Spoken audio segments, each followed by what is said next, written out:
How did the Hanacha work for Naso Nun Aleph? Ooh, you're bringing up memories. Naso Nun Aleph. You know what Naso Nun Aleph is? Naso Nun Aleph, we'll never forget. It was Yud Beis Sivan, I think, right? Somewhere that time. That zip code. It was Shabbos afternoon. 770 was usually empty. It was a long Shabbos. The Farbrengen ended hours earlier.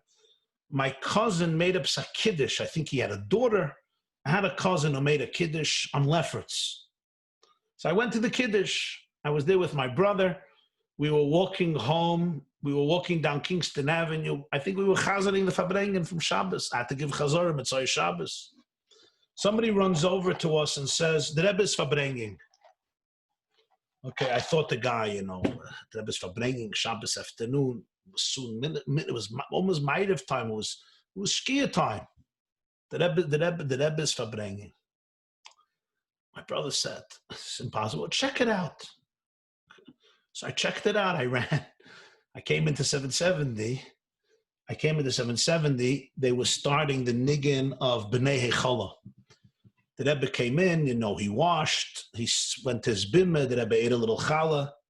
He said a short sikha, and then they sang all the nigunim of the Rebbeim. Then the Rebbe said another longer sikha, and then I think another sikha.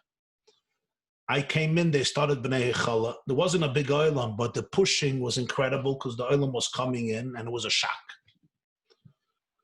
So I knew that we're going to have to remember this Farbrengen, and the pushing was unbearable.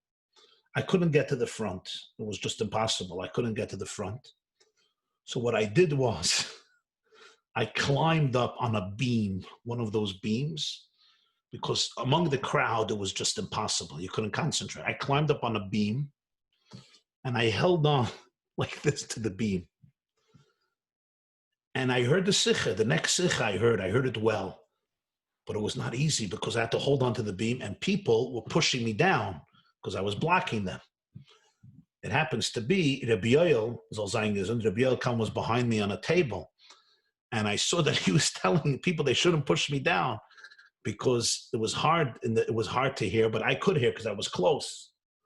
So I think they stopped pushing me down. So I got to hear the second sikha well, and I think the third sikha, got very nauseous. I got nauseous. I couldn't stay there anymore. My system. And when the Rebbe finished, I right away plopped down, and I ran out. I went upstairs to the sink near the Yichud room, near the Shmuel's room, near WLCC, and I threw up. I threw up over there. And that was that. But I had the schus to write the Hanacha of, I think, the last two sikhas. The second sikha was a pretty long sikha. I don't know if you know, we still don't know what happened at that Farbrengen. It was a sudden Farbrengen, 8 o'clock at night, with Koshel Bracha, right after Matan Torah.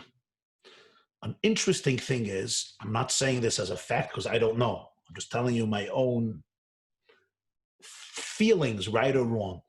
That Shabbos was an incredible, incredible miracle. Mivtza Shloima, they called it, right? Israel brought thousands of Ethiopian Jews. They kidnapped them, and they brought them illegally on airplanes to Eretz Yisrael, saving their lives. They took them from Sudan. They were guaranteed a death.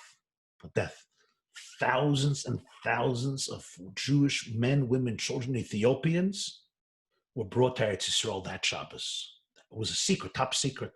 The person who gave all the planes just passed away a few months ago. Extraordinary human being. It's a whole parsha. What's my mucker for this? We heard the story afterwards, and then I thought the two are maybe connected. But also the second sikha, the Rebbe spoke a lot about Shlomo HaMelech.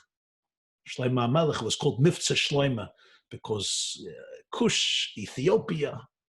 Shlomo HaMelech had his relationships, his connections. The Rebbe spoke about Shlomo a few times in the Sikha, Pada B'Sholem, Shlomo HaMelech, Shlomo Melosh and Shlomos. He spoke about his name, the Beis HaMikdash by Shlomo. Just telling you, a Hergish, I had maybe one Indian that was connected to that Farbrengens, perhaps not. That was Naso and Aleph. The first Sikha I didn't chazak because I wasn't there yet. I missed the first Sikha.